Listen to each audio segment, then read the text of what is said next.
Hey guys, in this video, we're going to go over using non-USA based brokers or non-North American based brokers, why it's good, what to look for, what not to look for, what to avoid, and some other things about being able to achieve certain levels of ROI based on leverage and other things like that. So the very first thing is living in North America, obviously the very first go-to in your mind would be if I'm going to trade, I want to use a North American based broker. Like if I'm from Canada, which I am, I would want to use a Canadian broker. I've been trading for almost a decade and I have not ever actually used a Canadian broker other than for stocks, like holding and investing in stocks. But for day trading, Forex, crypto, anything like that, I am not using Canadian brokers. Um, Now, USA based brokers specifically and Canadian brokers have very low leverage. So if you want to be able to make maybe 2%, other than making 1 or 2% a month, like you want to make more than that, like beat the markets by day trading, right? Using a trading system or trading on your own, whatever it is, you want to be able to make 20, 30, 40% a year, maybe a little bit more with a little bit of a higher risk trading system. Um, you're going to have a really, really hard time doing that with North American based brokers because the leverage is so small. So when you have a very, very small amount of leverage, you have to use a very large piece of your money or large chunks of equity to be able to make large chunks of profit, right? Naturally, the lower amount of leverage you have, the less leverage you have, the more of your own money you actually have to put up equity wise to be able to achieve large returns or big results, right? If you have a lot of leverage, right, like 1 to 100, 1 to 200 leverage, you can actually put up less of your own equity at risk and still make really healthy returns, even larger than you could on a North American based broker with a smaller leverage. Crazy, right? Well, people think, well, if I'm getting leverage from a broker, like an Australian broker or a UK broker that gives 1 to 30, 1 to 50, 1 to 100, 1 to 200, 1 to 500 leverage, um, I'm risking way more of my money. This is a common misconception that people think because it has higher leverage, you're risking more money. Now, Forex works on lot sizes as well. So if you're opening up a 0.01, which is like the smallest lot size on 90% of Forex brokers would be 0.01 lot size, no matter what your leverage is, 0.01 lot size, even with high leverage, and you set a stop loss, right? Let's say your stop loss is $50 and then you use a 0.01 lot size. You now have 100% completely controlled your risk parameters, right? That is proper risk management. 1% risk per trade, $50, whatever your account size is. So if your account size is 5 grand, you're risking $50, that's 1%. And you use a 0.01 or a 0.02 lot size, right? No matter, it doesn't matter what your leverage is, you're never going to blow the account. You're never going to risk way crazy amounts of your money because you set a stop loss and you're also using a very small lot size, right? Now, on the flip side, if you do not use a stop loss, you do not use a small lot size, you use a really, really big lot size, yes, having more leverage and then opening up a huge lot size, you can lose way more money way faster. You can blow your account faster because having that more leverage allows you to open those larger lot sizes. So imagine trying to get really, really big gains and having really, really small leverage, right? You have to use a big lot size, as big as possible, and you have to use as much of your own equity to try to achieve those gains. Now, imagine being able to have high leverage where you can set a stop loss, use small lot sizes, but open up multiple trades and use different trading strategies and having that larger leverage, that cushion, while still doing proper risk management, opening up the right lot sizes, helps you to be able to achieve or have the ability to achieve greater gains and making more money essentially with day trading. This is why 98 to 99% of professional traders, real traders that actually make money that are profitable, not your online gurus that you see on TikTok flexing their Lambos and their Rolexes saying, I'm a day trader, I use prop firms, blah, blah, blah. Although some of those guys might be making money, the real traders, like the professionals, including at an institutional level, like even hedge funds, right? I think 56% of North American owned or USA owned hedge funds, or these hedge funds that are owned by North American companies, their financial headquarters are not in USA, not in North America. Like where they're actually actively doing their trading is not with a North American based broker, not under North American based regulation or policies when it comes to the trading. Now, they might have a company headquartered here, an LLC, a corporation, a trust, whatever. But the trading headquarters, I think it's 56%, and I think you can Google this fact. I think it was 56% when I looked in 2025, which is last year, of the world's or North American largest hedge funds and trading firms are not operating the actual day trading activities in North America. They're going Cayman Islands, Europe, St. Vincent and the Grenadines. They're going to places where you can make more money with less money, where you can have larger leverage. So when you want to be able to, as a controlled trader that knows what they're doing and is able to utilize proper risk management, you can make way more money with overseas brokers. Now, it's not just about the leverage, it's also about certain policies and rules. Being able to hedge your trades. A lot of brokers in the States do not allow hedging, and it's really dumb because if you open up a buy trade and you say, oh, that buy trade's not going in my direction anymore, so I have two options normally, cut my loss or open up a hedge, and then I slowly work my way out of that hedge trade at some point. You're not allowed to do that with a lot of USA-based brokers. That's kind of crap because hedging, when done properly, can mitigate risk, it can shrink it, and it can even help you come out sometimes profitably from a position that would have otherwise gone negative if you were stuck with a USA-based broker that doesn't allow hedging. So there's a lot of different reasons why using non-North American-based brokers is good. Obviously, the ability to make more money and have more control over what you're doing in terms of trading and rules and policies and hedging and lot sizes. And then there comes instruments, being able to trade certain instruments. With a Forex broker, there is no Forex brokers in North America that let you trade crypto. So if you want to trade Ethereum or Bitcoin, it has to be on a crypto exchange, or it has to be, as of now anyways, it has to be through a non-USA, non-North American-based Forex broker, right? And you're going to be able to make a lot of money doing that if you know what you're doing, or you have a good strategy, or you're operating from like a good algorithm, something like that. This is why you want to use non-USA based brokers if you want to actually make good money. Now, like I said, you can make money trading with North American based brokers. But for example, let's say you want to do gold, you want to trade gold. Okay. Gold on a Forex broker is XAU USD, gold versus US dollar. North American based brokers have recently limited the leverage. They shrunk it even further.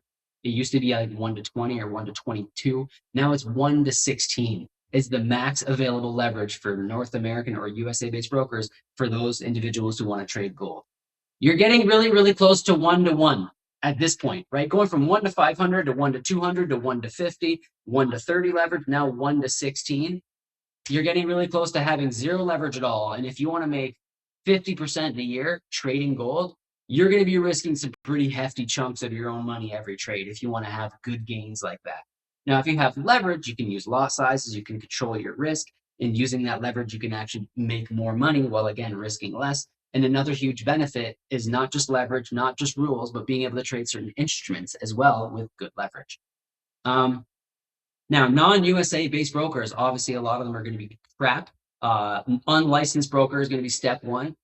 99% of unlicensed brokers are probably not good. There's definitely a handful of brokers that have no licenses that are actually good brokers, owned by good people that are dedicated to running a brokerage and making money just by being a broker. It's just going to be hard for you to trust, especially if you're someone that has a lot of money, like 6 figures or above, that you want to use in a trading account, even 5 figures, like 10 grand plus. Nobody wants to risk that with an unlicensed broker. So your next step would be going to like a tier 3 or an offshore broker where they just have a base license. And like, again, Cayman Islands is actually coming along in terms of safety and regulations, but it's still a lot better and a lot more relaxed in North America. You have other foreign countries in Europe and in the Middle East that will have very, very minimal licensing, but they still will have licenses.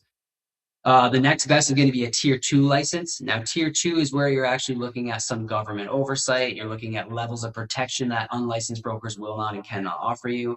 It starts to get a lot better if you want to trust the broker with $10,000 or $20,000, even maybe $50,000. A tier 2 broker could definitely do the trick.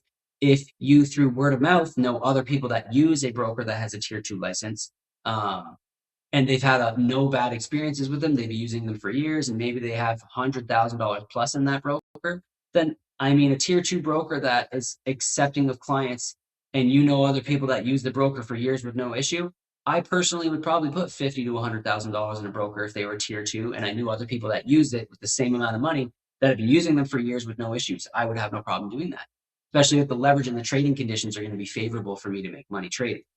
Obviously, the best of all, though, is going to be tier 1 licensed brokers. So tier 1 brokers are brokers that have a license in one of these 5 current countries. This may change over time, but as of right now, Australia, Canada, USA, the UK, and even Japan are considered tier 1 countries now. So I think Switzerland or Netherlands, and there's one other country that are getting very close to being considered tier 1. But as of right now, I know certainly USA, Canada, Australia, UK, and Japan are considered tier one. So tier one means direct government oversight to the broker's operations, direct government oversight to the company's activities as well, to their customer base, their user base, to everything they're doing. The other thing that comes with a tier one license is it ever hard to get one?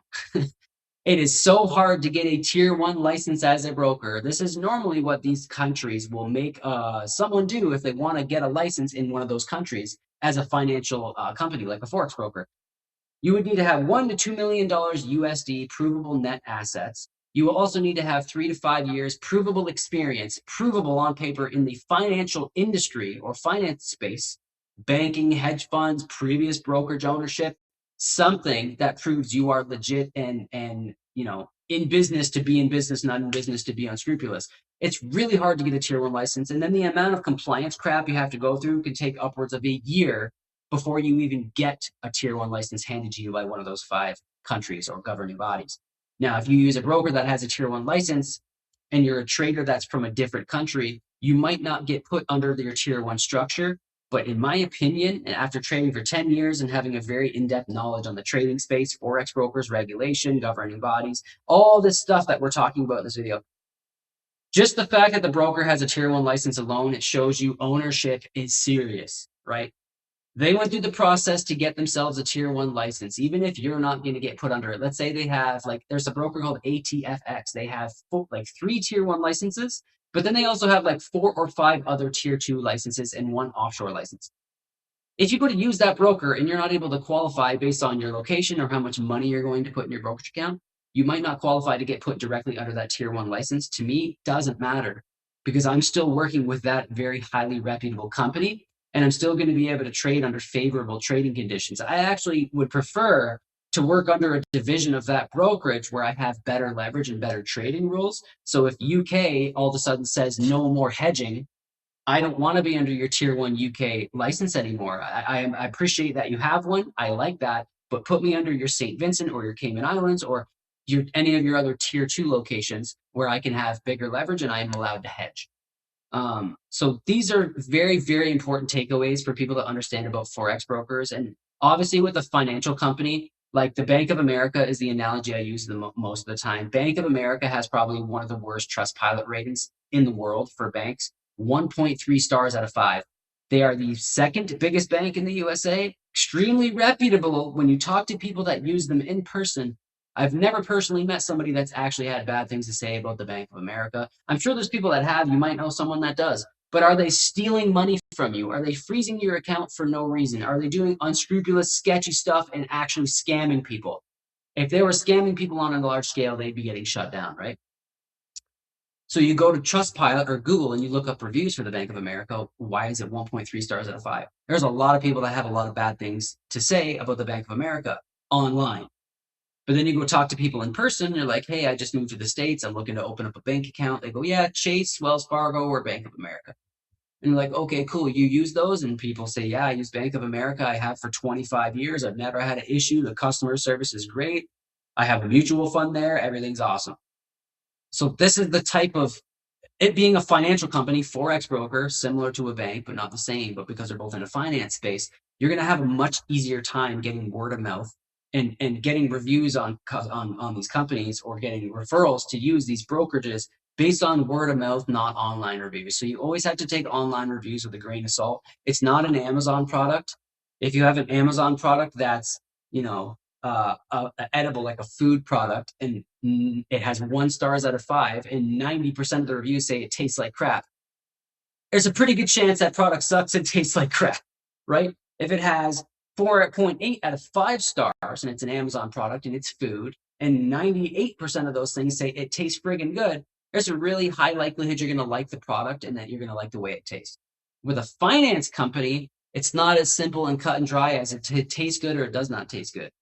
It has people's money involved. So even people that are doing unscrupulous things, even people that are breaking rules without knowing it, even people that are technologically, inept and aren't able to do certain online tasks with Forex brokers, because it's not as easy as logging into your online banking and using Forex brokers and doing transfers and conversions and all these things.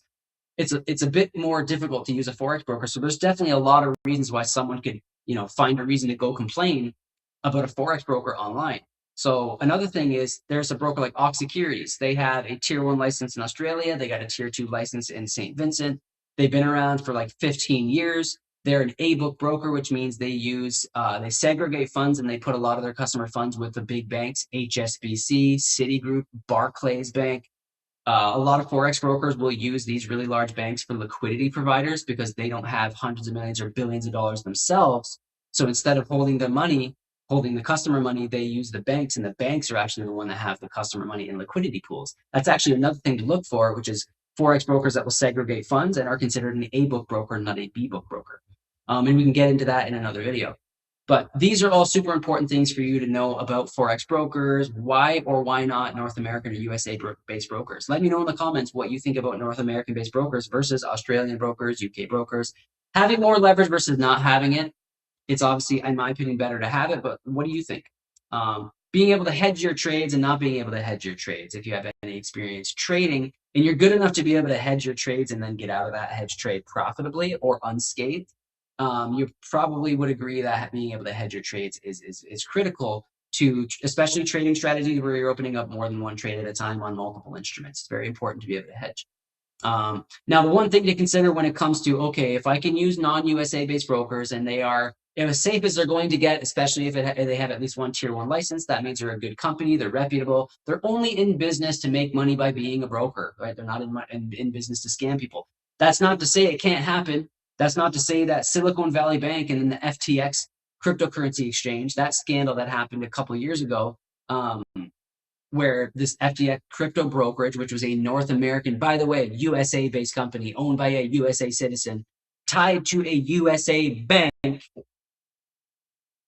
and people from the USA and North America are so scared to use non-USA brokers or banks for business, yet some of the biggest scammers are right here in North America. So that's something to think about, right?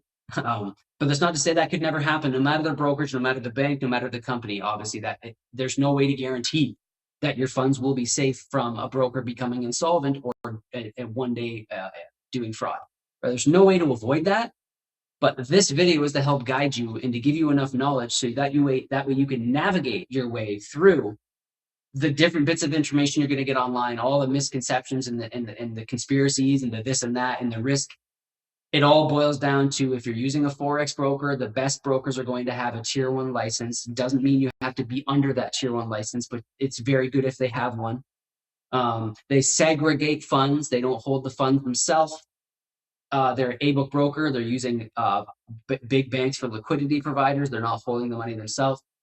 That's not to say a B-book broker that holds the money, they're not automatically a bad broker. The only problem with that is B-book brokers, when they hold your money, if you lose the trade, they keep the money. So I would say 90 to 95% chance that using a B-book broker is not the way you want to do it. You want to use a broker that if you make or lose money, doesn't matter to them. That's what you want, right? If the money's with the banks, broker can't say this customer lost their trade. Give us that money. Like, the banks are going to go, what are you doing? That's unscrupulous. You're not doing that.